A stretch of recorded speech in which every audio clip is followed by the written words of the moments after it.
Assalamualaikum warahmatullahi wabarakatuh. Selamat datang di channel As by Story. Jangan lupa like, komen dan subscribe serta aktifkan lonceng notifikasi agar tidak ketinggalan cerita menarik lainnya. Sekarang mari kita mulai ceritanya. Setelah keributan kemarin, Kirana benar-benar membenci dia. Pasalnya wanita itu terlalu sering ikut campur urusan rumah tangganya. Seakan-akan memang dia ahlinya dalam hal tersebut. Dia juga sering kali membicarakan masa lalu mereka berdua ketika masih dalam hubungan pernikahan. Katanya Wira inilah itulah dan lain-lain. Kalau gitu kenapa nggak rujuk aja sih? Saat ini Elma tengah menunggu Kirana mengupas buah yang dibawa oleh dia, buah apel. Katanya gadis itu sangat suka apel. Elma suka buah apel ya. Basa-basinya. Daripada tidak mengobrolkan lebih baik bertanya. Mungkin ia tidak akan kaget jika Elma mengangguk, namun ia akan kaget ketika Elma menggeleng, dan Elma menggelengkan kepalanya. Ndak terlalu. Elma suka buah mangga bun, ucapnya. Dengarkan. Elma lebih suka buah mangga bukan apel. Dia itu sangat sok tahu. Kata ibunya Elma suka apel. Elma kemudian mengangguk. Iya, tapi aku lebih suka buah mangga bunda, soalnya manis aku suka. Kirana mengangguk saja mendengar alasan Elma. Ya udah mau mangga enggak? Nanti bunda titip ke ayah.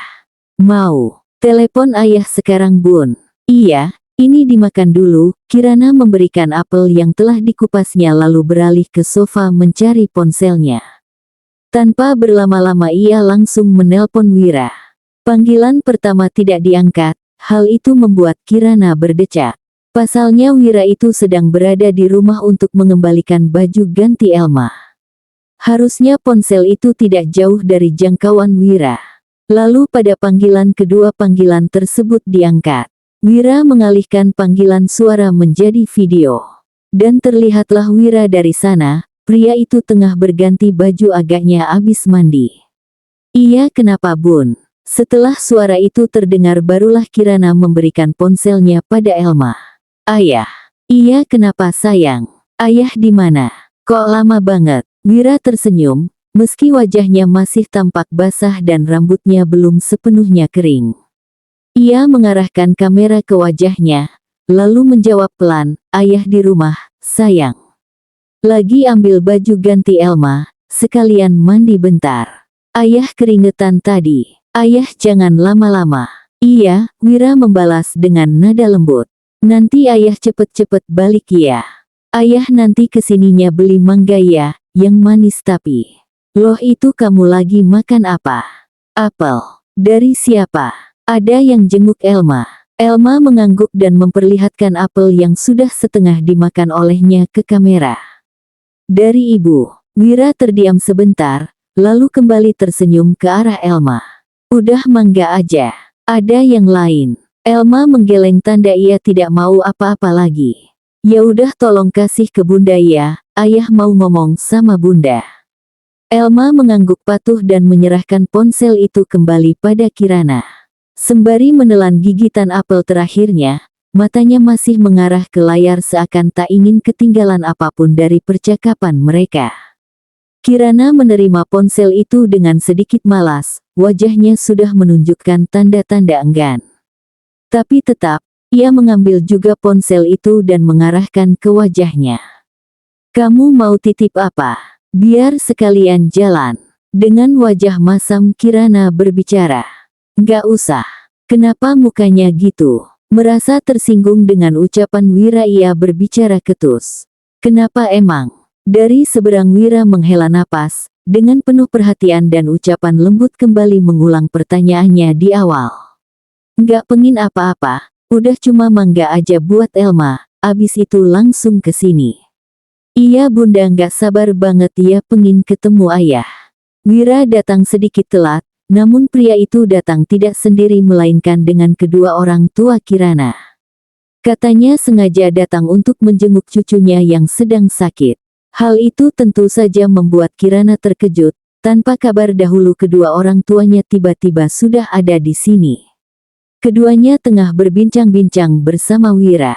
"Lah si sulung di mana Mas?" tanya bapak karena tidak melihat putra Wira di ruang itu.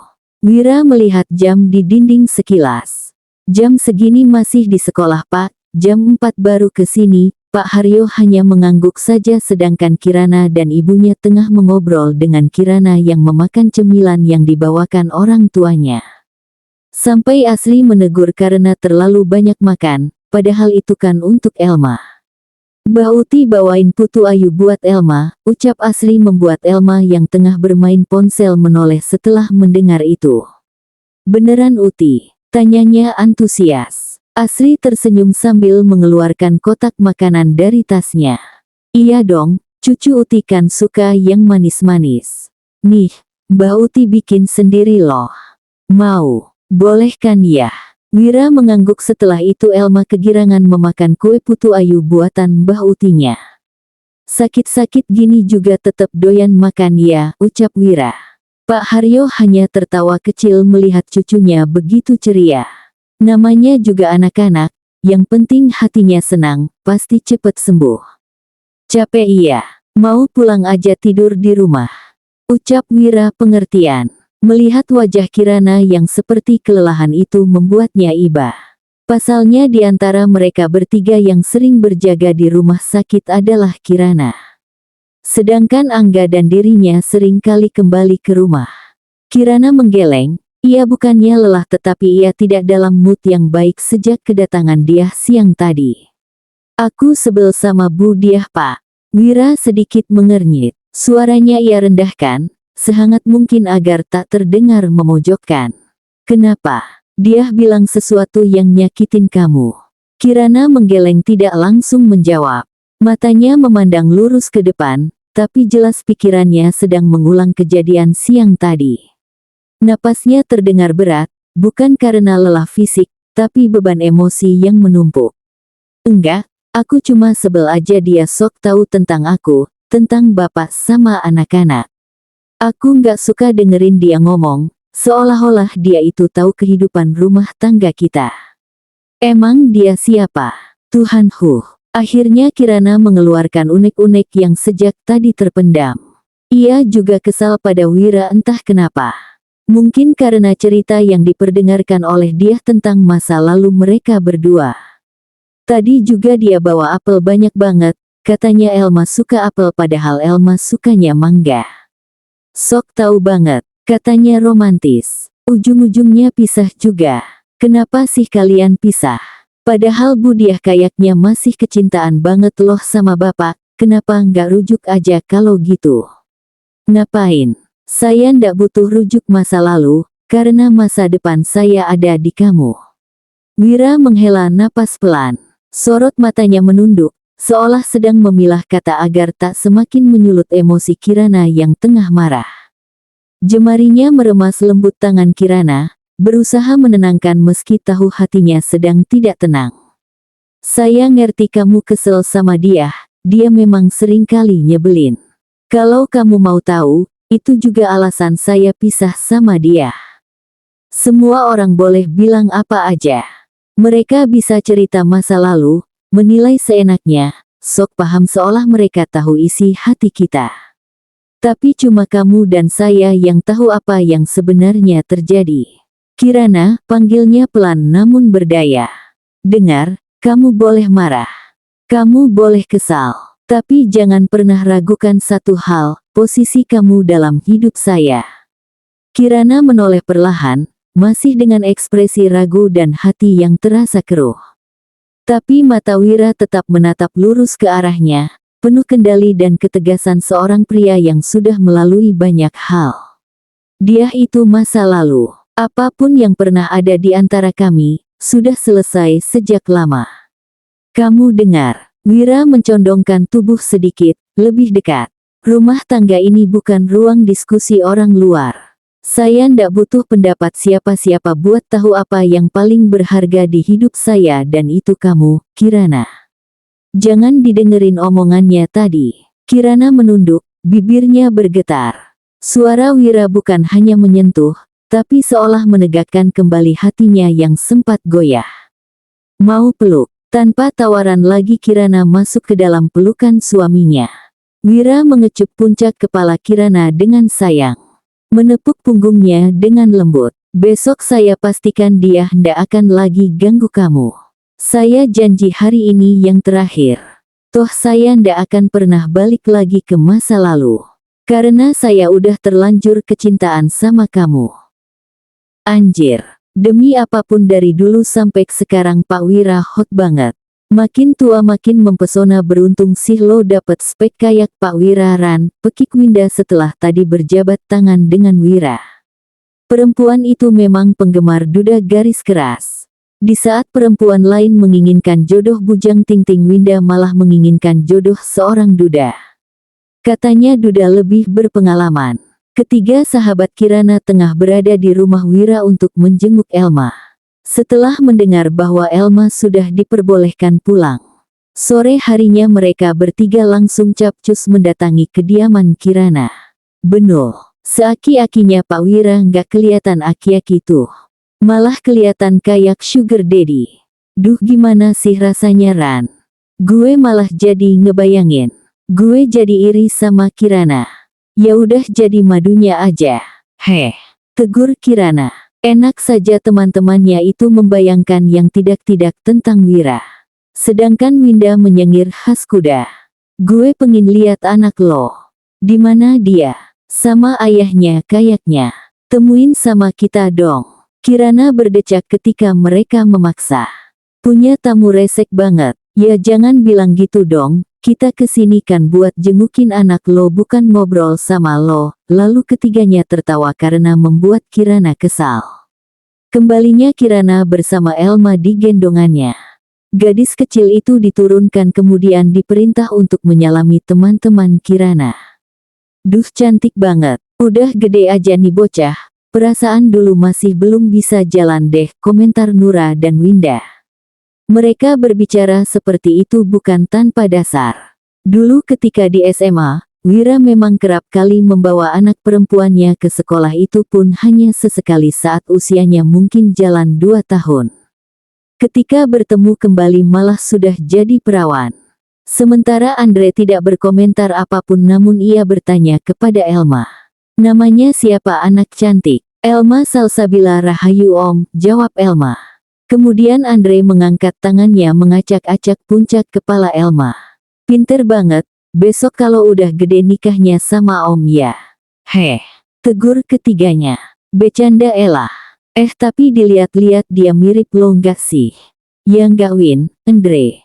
Komentar Nura setelah melihat Elma lamar. Bertanya juga kepada kedua temannya memastikan pernyataannya. Sedangkan Kirana tertegun. Bukan hanya Nura saja yang bilang mereka berdua mirip. Bapak serta ibunya juga berkata demikian. Iya, kayak Kirana versi mini. Enggak jauh. Cantikan Elma. Selanjutnya terjadi berbincangan antara keempat sahabat itu. Elma sesekali ikut menjawab bila ditanya. Gadis kecil itu duduk di pangkuan Kirana dan bersandar di dadanya. Mungkin Elma juga bingung akan melakukan apa. Karena tadi juga hanya bermain tablet. Kalau ngobrol kayak gini pasti ujung-ujungnya gibah. Dan saat ini Winda menceritakan kejadian apa saja yang Kirana lewatkan di kampus.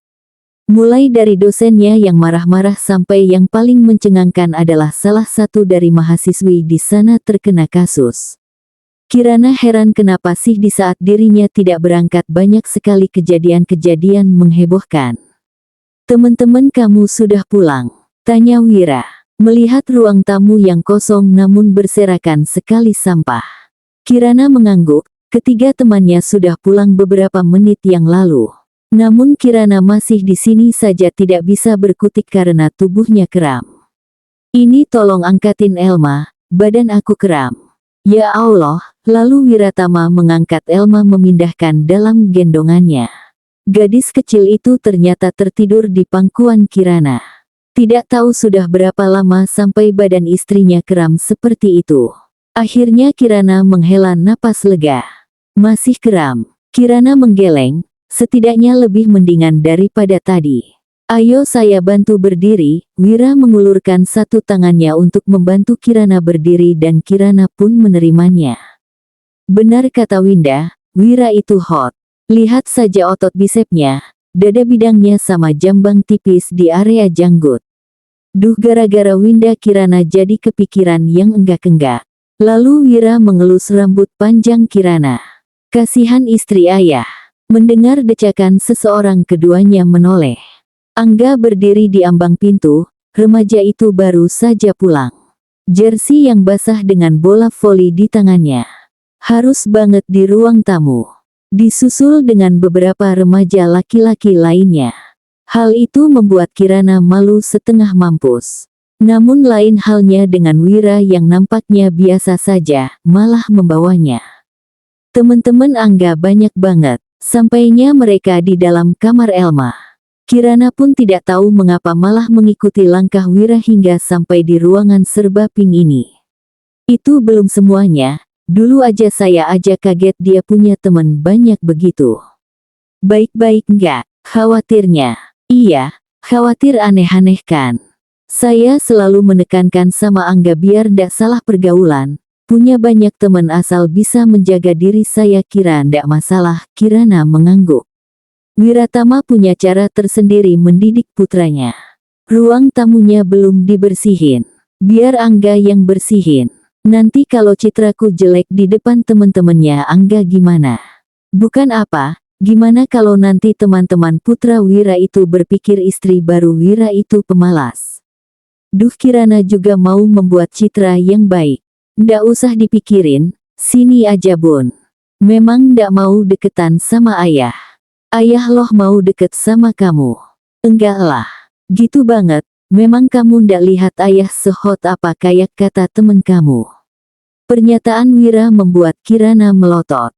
Pak, Wira malah terkekeh ringan ketika mendapati pelototan itu.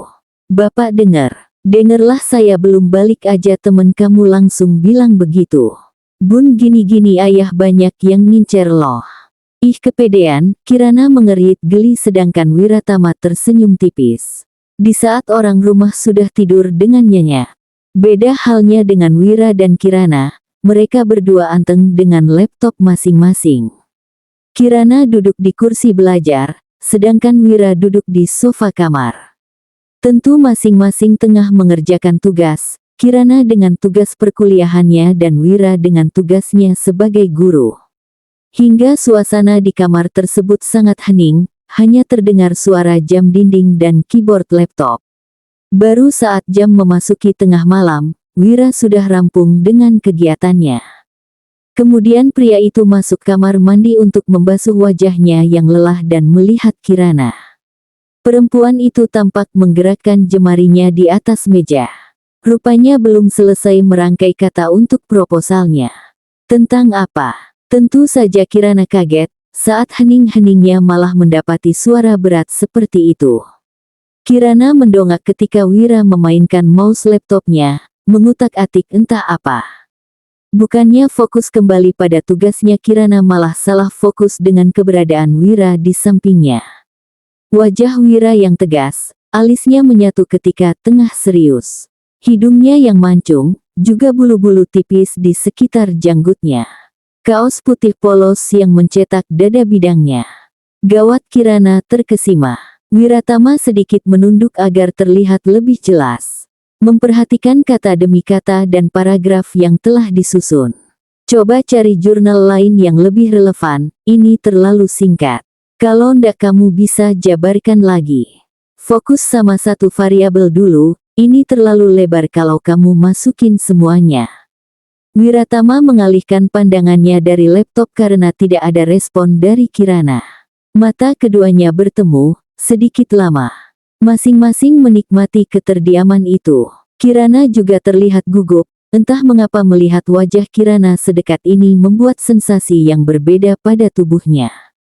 Bun, malam ini ya. Ayah udah ndak bisa nunggu lama lagi, ucap Wira. Suaranya berat dengan napas yang sedikit tertahan. Kirana pun sama, entah mengapa ia mengangguk saja ketika Wiratama bertanya demikian. Dengan pagutan yang dimulai oleh Wira terlebih dahulu, Kirana menikmati perlahan tangannya bergantung pada leher Wira. Tanpa sadar Kirana juga membalasnya dengan tempo yang sama. Keduanya saling diliputi gairah. Jemari Wira menyusuri lengan Kirana, pelan, berhenti di pinggangnya. Ia menatap perempuan itu sekali lagi, memastikan semuanya dilakukan dengan persetujuan yang utuh. Kirana membalas dengan sentuhan lembut di rahangnya, mengisyaratkan bahwa dia tak ingin berhenti. Kirana merespons dengan genggaman yang makin erat di tengkuk Wira, dan bibirnya yang tak lagi ragu menyusuri rahang hingga ke dada bidang pria itu. Tak ada sisa jarak di antara mereka, hanya desahan yang teredam, napas yang saling menyatu, dan mata yang saling mencari. Setelah malam panjang itu Kirana tidak lagi bertingkah seperti biasa. Perempuan itu cenderung menghindar dan enggan untuk berbicara. Bahkan malam-malam setelah itu Kirana tidur dengan Elma, daripada di kamar bersama Wira. Perempuan itu seperti semula ketika awal menikah dengan Wira, wajahnya datar tanpa ekspresi bahkan sekarang tampak lebih datar daripada dulu. Tidak ada percakapan seperti biasa atau keluhan dan sebagainya. Wira pun merasa bersalah karena dirinya lah alasan Kirana menjadi demikian. Wira sudah beberapa kali mengajak Kirana berbicara, namun perempuan itu lebih memilih menghindar dan pergi daripada menjawabnya. Dan hari ini perempuan itu entah pergi kemana dari pagi hingga malam tanpa izin darinya. Bahkan mengabarinya saja tidak sampai detik ini. Hal itu tentu saja membuat Wira sebagai suami khawatir. Tadinya Wiratama berpikir bahwa Kirana mungkin terburu-buru berangkat kuliah karena sesuatu hal yang penting. Wira juga menanyakan kepada Angga apakah istrinya itu memberikan kabar kepada putranya, dan ternyata tidak. Kirana tidak memberikan kabar apapun. Wira sudah beberapa kali menelpon dan mengirimkan pesan, tapi hanya centang 2 tanpa biru. Kali ini Wira kembali menelpon, dan tidak terjawab. Hanya suara dering yang menggema tanpa menandakan bahwa Kirana aktif. "Kamu kemana, Ran?" gumamnya. Napasnya memberat, saat ini Wira tengah berada di perjalanan menuju rumah mertuanya. Barangkali istrinya itu ada di sana. Sampailah Wira pada rumah yang ditujunya. Perasaannya lega bukan main ketika melihat motor yang selalu dibawa Kirana berada di halaman rumah mertuanya, juga sandal Kirana yang selalu dipakainya berada di teras. Sebelum masuk Wira lebih dulu mengetuk pintu. Ditunggu beberapa lama, mertuanya datang dan membuka pintu. Langsung pria itu bersalaman dengan Pak Haryo. "Mas Wira baru sempat nyusul ya. Kirana dari tadi di sini." "Nggih Pak." "Kirana di mana nggih?" "Ada di dalam kamar." "Masuk aja Mas." Setelah mendapatkan petunjuk dari mertuanya, Wira langsung menuju kamar istrinya. Namun belum sampai pada kamar yang dituju, Wiratama lebih dulu bertemu dengan ibu mertuanya dan disuruh duduk di ruang keluarga. Agaknya ibu mertuanya peka tentang apa yang terjadi dalam rumah tangga Wira sekarang. "Mas Wira lagi ada masalah sama Kirana ya?" tanya Bu Asri. "Dari siang Kirana di sini, pas ibu tanya sudah dikasih izin belum sama Mas Wira, dia diem aja. Pas ibu paksa bicara, katanya mau nenangin diri di sini." Wiratama menghela napas, bagaimanapun ia ingin menutupi masalah rumah tangganya, tetap saja akan ada celah bagi orang lain tahu. Namun dari cara bertanya ibu mertuanya, sepertinya Kirana belum menceritakan masalahnya. Sejujurnya perasaan Wira sedikit lega. "Nggih Bu, saya yang salah. Ibu ndak akan menghakimi, mau anak ibu yang salah atau Mas Wira sendiri yang salah. Ibu harap kalian bisa menyelesaikannya baik-baik." Kirana memang keras kepala anaknya, ibu aja kewalahan. "Tapi tolong ya Mas Wira, bicara pelan-pelan sama Kirana." Wira mengangguk pelan, menyadari betul kesalahan, karena Wira terlalu mengikuti ego dan nafsunya hingga membuat Kirana menjadi seperti ini. "Yowes kalau mau jemput Kirana, dia ada di kamar." Wira beranjak dari duduknya dan segera menemui Kirana di kamar. Tanpa mengetuk pintu terlebih dahulu Wiratama langsung masuk. dan pemandangan di depannya tidak pernah ia duga sebelumnya. Di sana, Kirana mengenakan handuk sebatas lutut, hendak membukanya, atau mungkin sekarang telah dibuka membuat Wira menahan napasnya. Tubuh mulus istrinya terpampang jelas saat ini. Wanita itu tengah bersenandung belum menyadari kehadirannya. Hahaha. Jeritan Kirana ketika menyadari bahwa dirinya tidak sendiri di sana. Wanita itu langsung menaikkan handuknya menutupi seluruh tubuh dan menatap tajam Wira. Pria itu pun merasa bersalah, kikuk dan salah tingkah. Ngapain Bapak di sini? Wira mengangkat sebelah alisnya, ia tetap bersikap tenang walau dalam keadaan demikian. Saya mau jemput kamu, tapi malah dikasih pemandangan yang nikmat. Apaan sih? Nggak sopan tahu masuk kamar orang nggak izin dulu. Kamar istri saya, ngapain harus izin? Saya punya hak. Tetep aja aku lebih berhak di sini. Bapak bisa keluar sekarang. Saya mau bicara sama kamu Ran. Kirana hanya diam, tangannya mengerat memeluk tubuhnya. Nggak bisa, aku mau ganti baju. Ya udah saya tunggu di sini. Wira mengunci pintu kemudian berjalan ke arah ranjang. Hal itu tak luput dari penglihatan Kirana. Jangan ngintip, teriaknya ketika Wira mencuri pandang ke arahnya. Sedangkan pria itu kini tengah tertawa tipis. Wira menepuk tempat kosong di sebelahnya agar Kirana duduk lebih dekat. Wanita itu berdiri di depan ranjang dengan menatap nyalang ke arahnya. Sini dulu Bun. Ngomong sekarang apa aku keluar. Mendengar itu Wira menghela napas. Kesabaran Kirana memang setipis itu dan sekarang tidak bisa lagi untuk diajak kompromi. Daripada semakin marah, Wira beranjak lebih dekat mendudukan Kirana dan duduk di sebelahnya. Saya minta maaf untuk yang kemarin, seharusnya saya bisa menahan diri untuk tidak menyentuh kamu Ran. Saya sadar, saya sangat egois. Saya melanggar janji yang telah saya buat sendiri. Saya menyakiti kamu, saya minta maaf Ran. Kirana mendengarnya dengan tatapan datar. Cuma itu. Maaf saya ninggalin kamu setelah itu. Saya kayak jalang ya di mata Bapak. Kirana menatap Wira dengan mata yang berkaca-kaca. Sampai saat ini hatinya masih terasa sakit atas perlakuan Wira 3 hari lalu. Pria itu meninggalkannya setelah mendapatkan maunya. Kamu istri saya Ran, mana mungkin saya melihat kamu seperti itu. Tapi aku ngerasa begitu. Bapak pergi gitu aja setelah malam itu dan tinggalin aku uang di sana. Apa kalau bukan jalang? Bapak pikir aku seneng diperlakukan gitu hah? Wiratama meraih tangan istrinya, namun langsung dihempaskan oleh sang empu. Tenang Kirana kamu salah paham. Saya ndak ada niat memperlakukan kamu seperti itu Ran.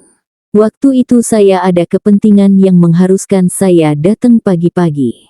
Saya beri kamu uang itu sebagai tanda terima kasih saya ke kamu, karena kamu telah melayani saya dengan baik. Tapi sebagai istri saya bukan sebagai jalang yang kamu maksud barusan. Kamu istri saya Ran, saya mengaku salah karena saya menyinggung hati kamu. Tapi demi Allah saya ndak ada maksud begitu. Wira mendekatkan diri, menyandarkan kepala Kirana di dadanya. Wanita itu menangis sesegukan dengan napas yang tidak beraturan. Ternyata wanita itu salah mengartikan niat baiknya, dan Wiratama juga salah karena tidak berterus terang setelah itu. Maaf saya yang salah. Setelah ini mau kan pulang sama saya? Bersambung.